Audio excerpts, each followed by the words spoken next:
Hey everybody, what's up and welcome back to today's video guys. And today guys, I'm going to go ahead and be showing you how to go ahead and use Gemini Omni for video.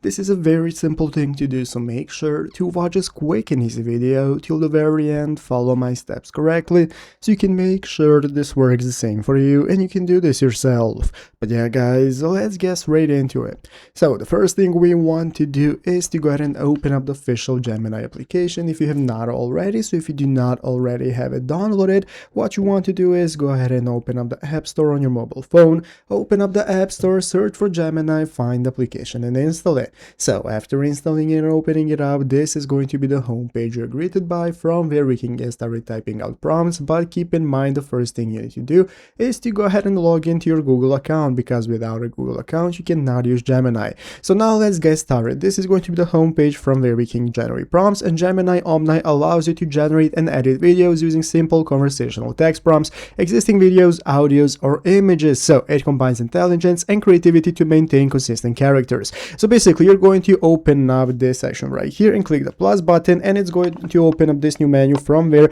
we can get started with selecting all the images that we can upload. And as you can see, we have the option right here to get started with creating videos. But to do this, you are going to need a premium version of Gemini. So keep in mind, to be able to create videos with Gemini, you need to have a premium plan. And once you have a premium plan, right here next to canvas and music and images, that's going to enable you to create images. You're going to see the video section as well that you can use, and that's how to get started. So I hope this video was helpful. If it was, make sure to leave a like and subscribe to the channel. Thanks for watching, take care, and bye.